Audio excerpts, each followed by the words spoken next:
The next chapter of biology is plant water relation. बायोलॉजीचा पुढचा chapter आहे plant water relation. आता या चॅप्टरमधला बराचसा पार्ट जो असणार आहे हा नॉन इव्हॅल्युएटिव्ह आहे. फक्त 3 पॉईंट जे आहेत या संपूर्ण चॅप्टरमध्ये दीज आर दी इव्हॅल्युएटिव्ह, ते म्हणजे ते परीक्षेसाठी असणार आहे. आणि उरलेला रेस्ट ऑफ द पार्ट जो असेल चॅप्टरचा हा परीक्षेसाठी असणार नाही. मग कुठले 3 पॉईंट जे आहेत जे परीक्षेसाठी आहेत त्यांच्याबद्दल आपण आज चर्चा करणार आहोत. याच्यामधला प्लांट वॉटर रिलेशन या चॅप्टरमध्ये 6.1 properties of water, 6.2 water absorbing organ आणि तिसरा जो पॉईंट आहे water available to root for absorption, हे 3च पॉईंट परीक्षेसाठी असणार आहे. आणि या प्रकारच्या या तिघही पॉईंटवरती काही व्हेरी शॉर्ट टाईपचे ॲन्सर्स, व्हेरी शॉर्ट टाईपचे ॲन्सर्स किंवा कलेक्टिवली जर केला तर एखादा लॉंग ॲन्सर या तिघही पॉईंट एकत्रित करून विचारला जाऊ शकतो. पण मॅक्सिमम पॉसिबिलिटी जी आहे या संपूर्ण चॅप्टरवरती क्वेश्चनची ती व्हेरी शॉर्ट टाईप ॲन्सरचे क्वेश्चन्स मोस्टली काय केले जातील, विचारले जातील. त्याच्यासाठी आपल्याला या तिघही पॉईंट जे आहेत हे डीपमध्ये बघायचे आहेत. Plant water relation. तर as you know, for the growth of plant water is required, water is needed. वनस्पतीच्या वाढीसाठी पाण्याची आवश्यकता असते. त्याच पद्धतीने असंख्य जे ऑर्गॅनिक, इनऑर्गॅनिक मिनरल्स असतील, न्यूट्रिएंट जे असतात, फूड मटेरियल असेल, गॅसेस असेल, all these are required for the growth of plant. And some of these nutrient and mineral can obtain by the plant through the water. पाण्या through या प्रकारच्या mineral न्यूट्रिएंटचं obtaining प्लांटमार्फत काय केलं जातं, प्लांटमार्फत केलं जातं. म्हणून water is consider as important for the life. आता याच्यातला मॅक्सिमम जर बघितला तर वॉटर कंटेंट जे असेल, प्लांट जे असतात, प्लांटच्या सेल्स असतील, टिश्यू असतात, all these are having 90 to 95% of water. त्यांच्यामध्ये जवळ 90 ते 95% इतकं वॉटर असतं. आणि due to that what happen, turgidity and shape can be obtain to the cell because of the presence of water. त्या प्रकारच्या सेलमध्ये वॉटर प्रेझेंट असल्यामुळे सेलला टर्जिडिटी येते, सेलला स्पेसिफिक अशा पद्धतीचा काय येत असतो, शेप येतो. आता याच्यातल्या प्रॉपर्टीज कोणकोणत्या वॉटरच्या, काही बऱ्याचदा प्रश्न विचारला जाईल, give any 4 properties of water. At that time you have to know the properties of water. त्यावेळेला आपल्याला या प्रॉपर्टीज माहिती असल्या पाहिजे. सगळ्यात पहिली प्रॉपर्टी जी आहे, रूम टेम्परेचरला वॉटर जे असतं that is in the form of, that is in liquid form. म्हणजे it is in liquid form in at room temperature. त्याच पद्धतीने पाण्यामध्ये, वॉटरमध्ये असंख्य सोल्यूट जे असतात ते काय होतात, डिझॉल्व होतात. म्हणून water is also consider as the base solvent for most of the solute. It has also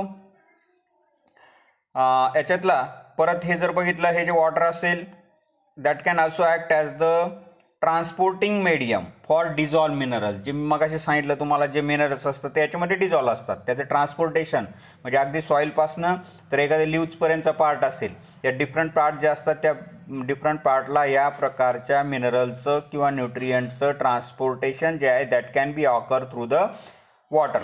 हे पाण्यामार्फत याचं ट्रान्सपोर्टेशन घडून येत असतं. त्याच पद्धतीने it is also act as the base aqueous medium for all the biochemical reactions occurring in the cell. सेलमध्ये ज्या डिफरंट टाईपच्या बायोकेमिकल रिॲक्शन्स होतात त्या बायोकेमिकल रिॲक्शनसाठी सुद्धा पाण्याची काय असते, आवश्यकता असते. It also having the high specific heat, it also having the high heat of vaporization, it also having the high heat of fusion. हे it is consider as the thermal buffer. म्हणून त्याला thermal buffer असं म्हटलं जातं. High because of the presence of high heat of high specific heat, high heat of vaporization and high heat of fusion. त्याच पद्धतीने याच्यामध्ये water molecule जे असतात ते वॉटर मॉलिक्यूलमध्ये काय असतात, हायड्रोजन बॉन्ड्स असतात. त्याच पद्धतीने it is also having the adhesive as well as cohesive forces of attraction. Due to this adhesive and cohesive forces, या प्रकारच्या वॉटरचं सहज अपटेक किंवा याचं रायझिंग जे असेल through the capillary that can be occur because of the force adhesive and cohesive forces. It is also one of the important property of water. ही सुद्धा पाण्याची काय एक महत्त्वाची अशी प्रॉपर्टी याच्यामध्ये सांगता येईल. आता हे जे पाणी असेल किंवा ह्याच्या वॉटर जे असतं ते वॉटर कुठल्या प्रकारचे ऑर्गन थ्रू प्लांट ॲब्सॉर्ब करतात, आपल्याला माहिती आहे अगदी प्रायमरी स्कूलपासनं आपण शिकत आलो आहोत की जे प्लांट्स असतात, वनस्पती असतील किंवा प्लांटचे जे डिफरंट पार्ट्स आहेत, रूट असेल, स्टेम असेल, लीव्ज आहेत, त्याच्यातला रूटचा जो पार्ट असतो that is the absorbing organ for the plant. मग त्याच्यासाठी आपल्याला माहिती आहे की जे टेरेस्ट्रियल प्लांट्स आहेत त्या टेरेस्ट्रियल प्लांटमध्ये वेल डेव्हलप अशी रूट सिस्टीम असते and through that root system plant can absorb the water. While as some exceptional examples are like the orchid, Vanda सारखे जे इपिफायटिक प्लांट्स आहेत. इपिफाइट्स कशाला म्हणायचं? The plant those which are grow on another plant these are called as the epiphyte. त्या प्रकारच्या प्लांटला epiphytes असं म्हटलं जातं. In epiphytes a specialized tissue which is called as the व्हेलामेंट tissue which can absorb the water from the surrounding, that means from moisture through किंवा वातावरणातला जे water vapours असतात ते वॉटर वेपर्स काय केले जातात या व्हेलामेंट टिश्यूमध्ये अशी ॲबिलिटी असते याचं ॲब्सॉर्प्शन करणं. हे एक्सेप्शनल एक्झाम्पल आपल्याला याच्यामध्ये सांगता येईल. बाकीचे मोस्ट ऑफ दी प्लांट जे असतात these can absorb the water through the root through याचं काय होत असतं? ॲब्सॉर्प्शन होत असतं टेरेस्ट्रियल प्लांट्समध्ये आपल्याला माहिती आहे. आता हे याच्यातले टिपिकल रूटचं जर बघितलं आपण जे डिफरंट झोन्स आहेत त्याच्यातला जो झोन ऑफ ॲब्सॉर्प्शन आहे इथं जर बघितलं आपण की जे रूट हेअर झोन दिसतोय किंवा that is also called as the zone of absorption, त्यालाच झोन ऑफ ॲब्सॉर्प्शन असं म्हटलं जातं.